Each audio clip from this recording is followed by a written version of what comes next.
Recogemos el testigo que nos deja Miguel Ángel González y arrancamos. Saludos cordiales a quienes nos escuchan a través de Capital Radio Canarias en frecuencia regional. En sintonía regional mejor. Durante 2 horitas estaremos acompañándoles en los mandos técnicos Miguel Ángel González Padilla y en el micrófono esta que les habla, Tere Güell. Bueno, y comenzamos nuestro programa de la mañana con la atención puesta en clave política, nacional, regional y municipal. ¿Por qué? Porque nuestro invitado es diputado en el Parlamento de Canarias y también concejal responsable del área de Hacienda en el Ayuntamiento de Santa Cruz de Tenerife. José Alberto Díaz Estebanes, muy buenos días. Muy buenos días, encantado de estar una vez más contigo. La verdad que sí, que el encanto es mutuo, vamos a decirlo así. José Alberto, para empezar en clave nacional, ¿cómo está viendo el panorama político ahora? Te lo digo con una expresión, pero creo que esto es compartido con casi todos los oyentes. Yo creo que estamos asistiendo a un espectáculo lamentable, dantesco, en el que probablemente todos tengamos parte de culpa, ¿eh? Es decir, que la culpa no es casi nunca de una sola persona o de un solo partido, pero es un panorama terrible y el espectáculo ofrecido en el Congreso de los Diputados, donde más que debatir sobre un proyecto o 2 o 3 decretos con X medidas que podrá uno estar a favor, en contra o ser medio pensionista, lo que estamos asistiendo es un espectáculo bochornoso donde unos chantajean, otros ceden y algunos votan en función no de lo que tienen que votar, de las medidas que se votan, sino de hacer el máximo daño posible al adversario. Y esto es lo que configura un terrible panorama donde hay un gobierno de extrema debilidad, conformado por una alianza bastante sui generis de fuerzas políticas, que en algunos casos incluso son contradictorias entre sí. Y por eso yo creo que la supervivencia de este gobierno no creo que sea de 4 años, y que está sometido a ese chantaje continuo porque la responsabilidad de sus socios tampoco son de fiar. ¿Por qué? Porque hay muchos de esos socios donde su interés es legítimo, yo no digo lo contrario, pues su interés no es la gobernabilidad de este país. Lo dicen abiertamente, nadie se puede llamar a él. Les importa un bledo, es que lo han dicho así, con esas mismas palabras en la tribuna del Congreso. Nos importa un bledo la gobernabilidad de España. Nosotros venimos a lo que venimos. Algunos vienen a sacar perras, otros vienen a sacar competencias y otros vienen directamente a sacar ventajas judiciales. Para ellos, no para su pueblo ni para su tierra, para ellos. Y en este panorama nos estamos moviendo de forma lamentable. Si me preguntas, porque ayer me preguntaron, hombre, entonces ¿por qué Coalición Canaria vota a favor? Porque Coalición Canaria lo que intenta es poner 2 cosas. Primero, hacer honor a su palabra y segundo, hacer cumplir la Agenda Canaria. Y yo repregunto, ¿qué hubiera ocurrido si Coalición Canaria vota en contra? Pues solo hay 2 opciones. A, que hubieran decaído esos proyectos y en esos proyectos está incluida, por ejemplo, la ayuda al transporte público que hace posible la gratuidad de las guaguas en Canarias. En esas ayudas están incluidas, por ejemplo, el paquete de medidas de reconstrucción para la isla de La Palma. En esas medidas está prevista la inversión en infraestructuras hidráulicas que hace posible salir de la crisis hídrica que tenemos, por ejemplo, en islas como Lanzarote. Ahí están esos temas, pero eso también es discutible. O B, lo que hubiera ocurrido es que hubiera aumentado el precio del chantaje. Es decir, Junts no votó a favor, se abstuvo. Si Coalición Canaria llega a decir que vota en contra, simplemente Junts aumenta el precio. Y donde ha pedido todo lo que ha pedido, hubiera pedido un poco más.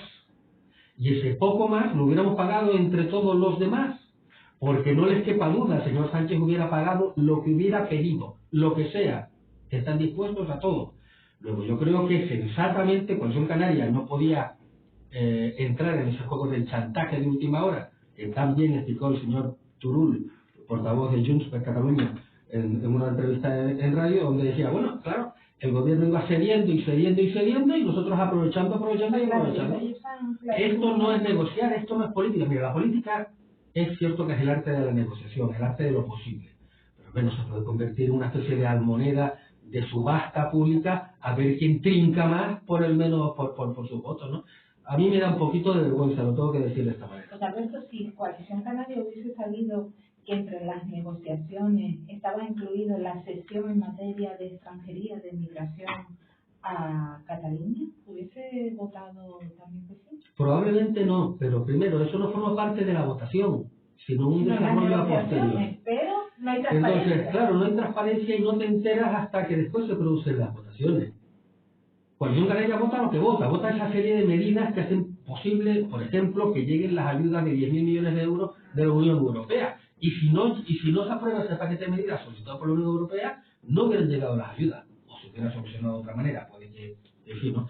Lo que quiero decir es que la negociación, la supuesta cesión, entre otras materias, porque hay cosas incluso más grandes, la supuesta cesión en materia de inmigración de manera integral, como dice Junts per Catalunya, a Cataluña, a mí me parece una medida no solo negativa, sino peligrosa y de dudosa constitucionalidad. Yo creo que no es bueno, pero no solo no es bueno, sino que, insisto, perjudica a los demás, rompe la regla de unidad de acción en materia migratoria, es una competencia exclusiva del Estado. Las competencias exclusivas del Estado pueden ser delegadas en determinadas condiciones, pero no de manera integral, y además conlleva una carga que, a ver cómo lo digo sin que parezca insultante, tiene ciertos tintes xenófobos, porque si ellos tienen una política migratoria diferente a la de los demás, es decir, Cataluña va a poder decidir, podría decidir, si recibe o no a los inmigrantes que llegan a España. Si esto lo hace cada una de las comunidades autónomas y Canarias sigue siendo la puerta sur de Europa, ¿qué significa? ¿Que Canarias tiene que garantizar por sus propios medios la recepción, acogida y reinserción de todos los inmigrantes que lleguen a nuestra tierra? Esto no es viable, no es posible y no lo vamos a admitir. La Constitución lo deja claro en el artículo 149.2 que las competencias en extranjería son exclusivamente del Estado, no pueden ser transferidas 100% como en este caso. Pero hablando de, siguiendo temas migratorios, se forma parte del Parlamento de Canarias, forma parte del gobierno de Canarias, no como titular, pero sí por las siglas por el partido. ¿Cómo se han tomado que haya sido designado Ángel Víctor Torres como interlocutor único en materia de inmigración cuando él ha estado gestionándola anteriormente y se quejaba de lo mismo que se quejaban ustedes? A ver, él no se quejaba de lo mismo que nos quejábamos nosotros, o mejor dicho, se quejaba de boquilla, pero después no actuaba. Segundo, que haya un mando único de los ministerios no solo es positivo, sino que es una exigencia de Coalición Canaria. Es decir, llevamos meses, por no decir casi años, cuando estábamos en la oposición también, diciendo que lo que no puede ser es una negociación del gobierno central donde tengas que hablar con el ministro del Interior, con el ministro de Inmigraciones, con el ministro de Exteriores, con el ministro de Igualdad, con la ministra de Asuntos Sociales, con la ministra de Defensa, porque también tiene que ver la ministra de Exterior. En fin, era poco menos que ridículo. Aquello era ir a negociar con los hermanos más. No tenía ningún sentido. Pero eso es lo que utilizaba el gobierno central para no tener que atender las reivindicaciones canarias. ¿Por qué? Porque la visión de determinados miembros del gobierno y determinados miembros también de la Unión Europea es que Canarias fuera el tapón de Europa. Que aquí nos comiésemos el marrón y nos convirtiésemos en lo que es la isla de Lesbos o en fin, lo que ha ocurrido también en zonas del Mediterráneo hasta que se ha conseguido más o menos descongestionar esa situación. Y claro, eso no era viable. Si no tienes un interlocutor, difícilmente alcanzas soluciones. Como por cierto sí se hizo en la crisis del 2006, una crisis terrible, similar el número de llegadas, quizás inferior incluso, el número de llegadas a Canarias, donde hubo un presidente del gobierno, que era Dan Martín, con cabeza y corazón para tomar decisiones, y una administración del Estado, estaba en ese momento el presidente José Luis Rodríguez Zapatero, y se nombró como interlocutora a María Teresa Fernández de la Vega, y un delegado del gobierno, que era José Segura Clavel, que también puso de su parte. Ahora, lamentablemente, no encontrábamos esa interlocución. Tenemos un delegado del gobierno que está desaparecido en combate, que nunca se le ve en los momentos difíciles. Solo sale en la foto cuando viene un ministro, no hace ese papel, y era una exigencia. Si me preguntas si concretamente la persona adecuada era el señor Ángel Víctor Torres, hombre, tengo mis dudas. ¿Por qué? Porque es muy difícil no caer en las contradicciones de que antes no exigías y ahora concedes. Porque tiene una visión quizás mucho más pendiente de el interés partidista del PSOE canario que el interés del conjunto de Canarias. Y porque tiene sus batallas particulares siendo el ministro de Administraciones Públicas. Fíjate que de los que te he nombrado antes, ninguna era de Administraciones Públicas. Entonces, claro, no era el de la competencia directa. En fin, yo creo que hay que dar una oportunidad a todo el mundo y por lo tanto vamos a mantener ese margen de confianza. No creo que fuera la persona adecuada, pero ojalá, sobre todo teniendo en cuenta que había un ministerio que se llama Migraciones. Es una cosa muy curiosa, ¿no? Que podía tener ese mando único. Pues no, pues era Ángel Víctor Torres. Ojalá acierte, ojalá tenga ese papel de defensa del conjunto de los canarios, ¿no? Antes de decirse concejal responsable de Hacienda en el Ayuntamiento de Santa Cruz. Vaya papelones, ¿no? Estar ahí en los dos frentes, tanto en el Parlamento como en un frente tan importante en el Ayuntamiento capitalino. Ayer tuvo lugar la Comisión de Control del Gobierno. ¿Qué saca de lo que se vivió allí? Porque la verdad que un poquito vergonzoso sí fue. Sí, los dimes de unos y otros, una y uno. Sí. Pero esto pasa cuando no hay argumentos políticos ni temas de verdadero peso de controlar al gobierno. Tenemos, lamentablemente, una oposición de Santa Cruz de Tenerife que está basada en el circo permanente, en mantener una actitud de crispación, de ruido, de insultos, de llamar la atención, y además por cuestiones de forma más que de fondo, porque no hay cuestiones de fondo. Las sesiones de control que se celebran una vez al mes, lo que se supone que tiene que ser es una garantía más, que por cierto no tiene casi ninguna, creo que ninguna otra institución en toda Canarias, que además del Pleno, te permite otro órgano que hace que la oposición pueda establecer comparecencias de los concejales de gobierno y realizar preguntas.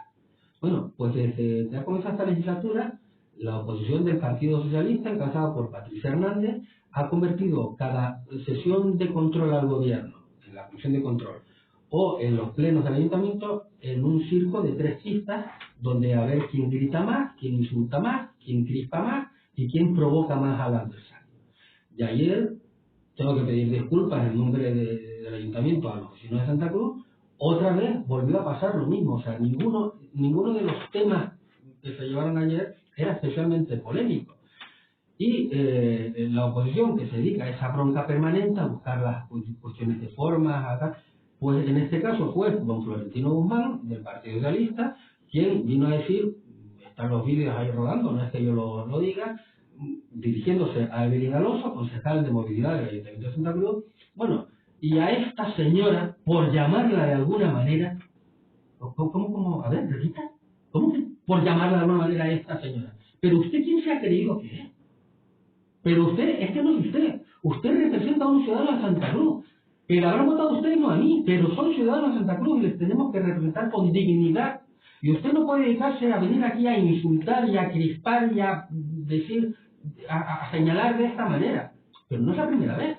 Es que en el pleno anterior doña Patricia Hernández se metió con dónde veraneaba otra concejal, o se metió si yo tenía problemas en mi casa, o no, de tipo familiar.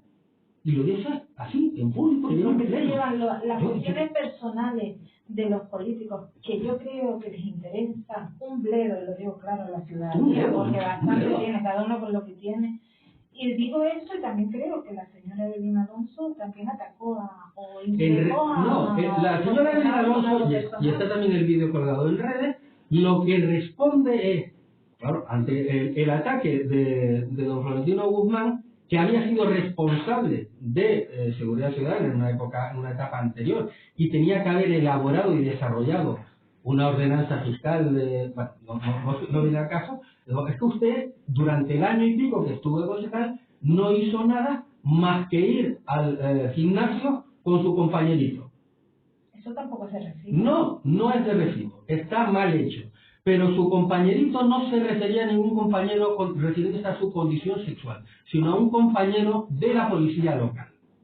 Yo he sido concejal de seguridad ciudadana, entre otras materias, de Santa Cruz de Tenerife. A mí no se me ocurriría utilizar las instalaciones deportivas de gimnasio para entrenamiento de la policía local para mi uso personal. Y eso es criticable. Eso es criticable desde el punto de vista político. Eso no es un ataque personal desde el punto de vista de condición sexual, de machismo o de homofobia, ¿eh? Separemos las cosas porque una cosa es la crítica, claro, él lo quiere llevar a ese terreno porque esto es una táctica también habitual. Algunos, especialmente de la izquierda, y cuanto más a la izquierda, más lo hacen. Cualquier enfrentamiento lo llevan al terreno de la homofobia o del machismo porque eso es un escudo protector en materia de, en fin, de opinión pública, donde son impunes y pueden disparar a placer al adversario y ellos sentirse a salvo. Y esto no puede ser tampoco, que la gente no es idiota. Y que mientras se habla de esto, no se hablan de otros temas importantes y que sí que tienen que ver con la vida de la ciudadanía en Santa Cruz. Y entre estos temas, el presupuesto del ayuntamiento, que se presentó hace unos días y que sube bastante exponencialmente en relación a otro del año anterior. Sí, es el Estamos presupuesto hablando de 374 millones. Sí, es el presupuesto mayor de la historia de esta ciudad, pero no solo el mayor de la historia de esta ciudad, es el que más crece de todas las grandes instituciones de Canarias.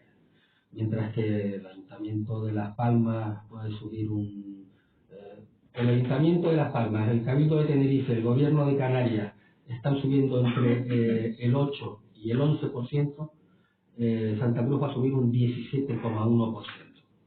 ¿Y esto cómo es posible en una etapa de incertidumbre económica? Pues claro, también hay que saber cómo juega uno las cartas, ¿no? Esto no es plenamente voluntarista. Al final un presupuesto es la plasmación en hechos concretos de la voluntad del equipo de gobierno con los medios que están a su alcance. Uno no hace todo lo que quisiera, sino lo que es posible. Como en cualquier hogar, como hace usted y yo cuando llega a su casa. Usted compra el coche que puede, la casa que puede, la comida que puede o va al cine cuando puede, ¿no? Pues esto es un poco lo mismo, con los medios disponibles. ¿Por qué conseguimos incrementar hasta los 374,4 millones de euros? Pues por una parte porque hemos hecho una planificación muy responsable sin cargar la presión fiscal sobre los ciudadanos, es decir, no se suben los impuestos. Tengo que abrir un paréntesis, hay una excepción, hay un impuesto que sí sube, que es el de basura a negocio, pero no es una imposición fiscal, sino medioambiental. Es una traslación de una directiva europea que bajo el principio de que el contamina paga, hace repercutir sobre el ciudadano el precio de los impuestos, y es un impuesto que va a subir en todas las instituciones, porque se trata de concienciar y hacer pagar al ciudadano por los residuos para obligarle a reciclar mejor, a reducir los residuos, etcétera, ¿no? Otro día podríamos hablar de este tema que a mí personalmente me apasiona, porque he sido director general de calidad ambiental y es un tema que siempre me ha interesado, ¿no? Pero insisto, no se suben los impuestos en Santa Cruz de Tenerife, seguimos siendo una de las ciudades con más baja presión fiscal de España, y en el capítulo de gastos vamos a incrementar 3 capítulos fundamentalmente. El de inversión aumenta casi un 50%, nos acercamos ya a los 100 millones de euros de inversión. Eso significa que vamos a garantizar un plan plurianual de 3 años, donde todas las grandes infraestructuras que están en marcha o planificadas puedan desarrollarse independientemente de la situación económica que haya a nuestro alrededor. Incrementamos los asuntos sociales, digamos, atención social y todo lo que significa, se ha triplicado en los últimos 10 años. De un presupuesto de aproximadamente 10,8 millones de euros que había hace 10 años, ahora estamos llegando a los casi 30 millones de euros. Pero además se está haciendo de una manera donde no sea simplemente ayudar, sino reinsertar. Es decir, intentar no cronificar las ayudas, sino buscar mecanismos de reinserción laboral y social. Porque si no, lo que haremos es una fábrica de ayudas. Y esto no es bueno en una sociedad. Y esto hemos tenido muchas dificultades y ha habido que incrementar las ayudas, pero hay que tener la conciencia de cómo darlas. Esto significa que hace escasamente 3 semanas se ha hecho una calificación por parte de los directores de servicios sociales de toda España, calificando a solo 3 capitales españolas como de excelencia en inversión social. Una es Barcelona, la otra es Granada y la otra es Santa Cruz de Tenerife. Esto significa no solo que invertimos mucho, sino que invertimos bien a la hora de estas ayudas sociales. Y la tercera pata es la planificación para fortalecer los servicios públicos. Es decir, todo eso que son pequeñas cosas que están a nuestro alrededor y que a veces no nos damos cuenta, desde el alcantarillado, a la luz, la limpieza, etcétera. Esto hay que dotarlo de medios, porque además tenemos carencias que son evidentes. Por ejemplo, yo soy de los que opinan que tenemos muchas carencias aún en limpieza de esta ciudad. Tenemos que mejorar mucho en esa materia. Y por mucho que nos duela, eso solo es posible también incrementando los medios económicos que hagan posible que la empresa haga mejor su trabajo. Y las medidas de control que también aprieten a esa cuestión. Esto en cuanto a los gastos. ¿Cómo hemos conseguido incrementarlo? Pues en primer lugar, porque aumentan los ingresos de forma externa, hemos conseguido más y mejores recursos de la Unión Europea, los famosos fondos Next Generation. Hemos mejorado la recaudación de medios propios, pero no en base a subir los impuestos, sino que nuestra gestión tributaria es cada vez mejor. Cuanto mejor gestiones tus tributos, menos tendrás que pagar el conjunto de los ciudadanos, porque serán más justos. Y tercero, porque se produce un incremento de valor patrimonial, es decir, la venta de un edificio, el famoso edificio del auditorio, ese que está frente al auditorio al llegar a la Unión Marítima, va a suponer unos ingresos a ayuntamientos extraordinarios de 22 millones de euros que se imponen en el presupuesto inicial y se permite su distribución. Y así tenemos, perdona que haya sido tan rápido, pero un dibujo básico de lo que es el presupuesto de este ayuntamiento. Me quedan apenas 2 minutos, Alberto. ¿Están aprobados ya estos presupuestos o solamente presentados? Están presentados, están repartidos en la oposición, hay un periodo de enmiendas durante los próximos 10 días, se llevará a comisión y espero que se lleve la aprobación a finales de este mes de enero. Supongo que en estos presupuestos en materia social también estarán minutos, ¿no? para ¿no? el tema de la vivienda. Es fundamental, se ha aumentado mucho el tema de la vivienda, no en el capítulo de asuntos sociales, sino nosotros tenemos específicamente una sociedad municipal de vivienda que además ha captado más recursos por parte del Gobierno de Canarias. El Gobierno de Canarias y el Cabildo de Tenerife tienen que dejar de ser un frente contra Santa Cruz, que es lo que fue durante los últimos 4 años, lamentablemente, por una política errónea de un PSOE que cree que cuanto peor mejor y que así nos hacía daño, y ha pasado a ser elementos colaboradores con Santa Cruz. De ahí se va a derivar una mayor inversión en dinero, pero te digo, la vivienda no es una cuestión solo económica, sino de planificación urbanística y disponibilidad de terreno. Y es ahí donde tenemos que trabajar duro y bien. Pues que así sea. José Alberto Díaz Jiménez, diputado en el Parlamento de Canarias, concejal responsable de Hacienda en el Ayuntamiento de Santa Cruz.